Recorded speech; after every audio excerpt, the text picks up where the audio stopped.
It is now time to check in on weather with Nebraska Extension Ag Climatologist and Market Journal Chief Meteorologist Eric Hunt.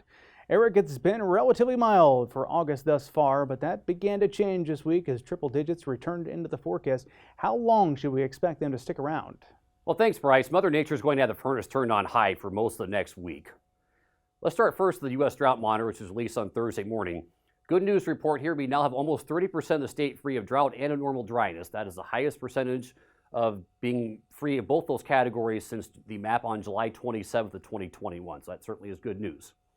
Where we did see some improvements last week was where we had the most precipitation. So Keapaha, Boyd, getting into Knox, Cedar, and Dixon counties. We also had some pretty good precipitation amounts in parts of southeastern Nebraska last weekend as well.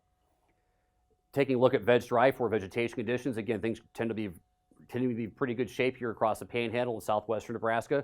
We have also seen some pretty nice improvement here across portions of northeastern Nebraska in the last month. I think that's a good sign that means we could be looking at some pretty good yields on those crops.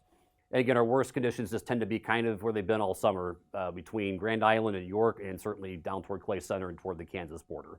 I don't see that changing in the next couple of weeks either with the forecast coming up. In terms of precipitation, who got rain? Again, northeastern, north central Nebraska did pretty well with precipitation last Saturday night into Sunday. We generally missed out on precipitation across central and southwestern Nebraska, and some parts of central and south central Nebraska have not had much precipitation in the last 2 or 3 weeks, and that could be a bit of a problem as we head into a prolonged stretch of heat and limited precipitation. In terms of soil moisture now, I've been showing you different soil moisture maps. I'm showing you this one because now the Sport List product is back up available again from NASA. This might be a little bit pessimistic on soil moisture, but I think it was as a reflection of where we have our driest conditions across the state, which would be toward the south central southern part of the state toward the Kansas border.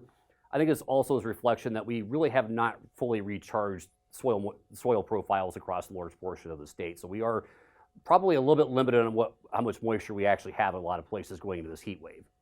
Speaking of the heat, we have a very massive ridge that is developing or moving into our area as we head into this weekend and early next week.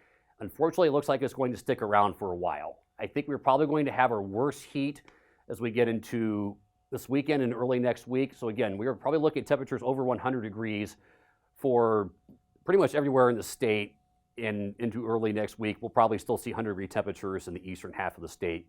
I think there's a chance we could get up to 108 in parts of south central Nebraska. And we may still be very humid in the very eastern side of the state, and we may have heat index values 110 to 115. Again, I think we're looking at being in the 90s most of next week. There is a bit of a wild card, though, in this that we actually could have some subtropical moisture coming up from Texas that might actually move into the state on late next week and give us some clouds and moisture, cool things off a little bit. Again, that's not a guarantee, but maybe we can hope, something to hope for. In terms of the 8 to 14-day outlook, again, this looks like we're going to stay fairly warm through the end of August and definitely drier on the eastern half of the side of the state. There is a chance we could start picking up some moisture in the western part of the state as we get toward the end of the month, though, which is good news. Back to you, Bryce.